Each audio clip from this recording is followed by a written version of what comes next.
to Ridgeside, but first, coffee.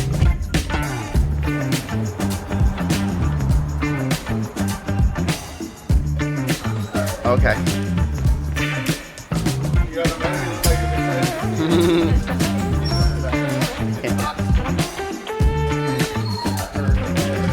How was the flight? It was long and well. Cool, all right. Nice to meet you. Great to meet you in person. You see that? Yep. Where he was a little like standoffish. What are we up to? That's kind of his jam. Yeah.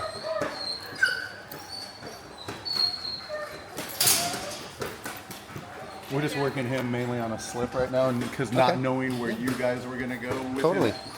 Sulton came to us from the Castaic rescue in LA County, and when he showed up, honestly, we were a little nervous about where he was going to head with us.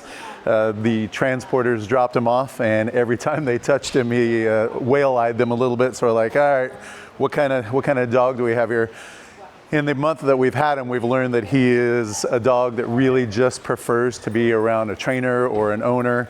He's indifferent to other dogs. As you can see here, he doesn't really care about other dogs. And when he's with his person, he doesn't really care about other people. He'd much rather spend time with one trainer, one owner, and kind of leave the world alone. I think because of his experience in the shelter, he probably decided that having all that chaos wasn't his jam, and he's definitely more about just settling with one person and feeling comfortable and letting their confidence and his confidence kind of bounce off of each other. So like with this dog that's walking around here, you can see that he's not interested, he's not aggressive, he's not overly friendly, he just wants to hang out and be with us. Ready? Heel. That's a boy. He's learned over time to walk on a loose leash. He's really easy to take on walks. We've had him on several bike rides now. He has been downtown, he's been in coffee shops, he's been around big crowds. We took him out by the farmer's market this weekend, and he was great there. Again, not an overly excitable dog to see humans and other dogs, but that kind of makes him pretty enjoyable to work with, because he really just wants to be by your side. And not in an unhealthy way. So he's a nice boy to spend some time with. Okay. I think our best guess is that he is a 3-year-old dog. And as you can see, he certainly has a shepherd paint job, but I'm sure there's some other breeds in there that we're not aware of. When he's walking and moving, he starts to get a bit of a curled tail, so there's something else going on there, but he's a happy, friendly guy. You're happy to That's why I said he's just kind of a cool dog if you just want to hang out with somebody. Yeah, you can just kind of take it or leave it. And did he work with Crystal? One of our female trainers, he loves her. Like he thinks that she's great, and she likes him a lot too. So. He's my favorite shelter dog. Yeah. I think we should just keep him. He can be our shop dog. He's a good boy. Yeah, he definitely has an affinity for females. Well, basically, we're trading for the opposite dog. Great. Don't offer a shake. We don't play that. I know, huh?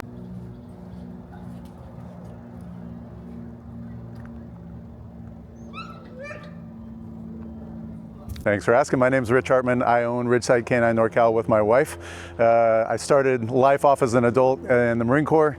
Got out of the Marine Corps, ended up going into law enforcement, and spent about 15 years as a K9 handler in law enforcement.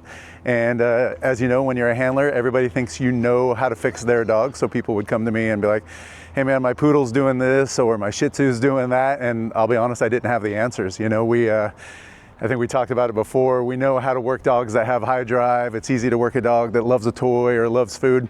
But getting a scared poodle into the building and trying to figure that out was something that I wasn't prepared for. So I put myself through a lot of seminars, classes, read a lot of books, watched a lot of DVDs, and learned essentially how to train dogs. While I was a cop, I had the keys to the shelter, and I would go over to the shelter at night and just grab a dog out and work with it on my lunch break. I don't know if I was authorized to do that, but it made me a better trainer, because I just grab a dog that was in a kennel at the shelter and just be like, hey, let's go, we're gonna work. I wore a few dogs that way. It probably wasn't my wisest move, but it made me a better trainer for sure. And then when I retired, as I was getting ready to retire from law enforcement, I said, hey, let's see if we can start training some dogs as a business and make that go. And we initially got slammed. Like, there was just a huge need, and there continues to be a huge need all over for dog trainers. At any given time here, we have 20 to 25 pet dogs in board and train here. We raise a fair amount of police dogs. We have about 40 police dogs on the street right now.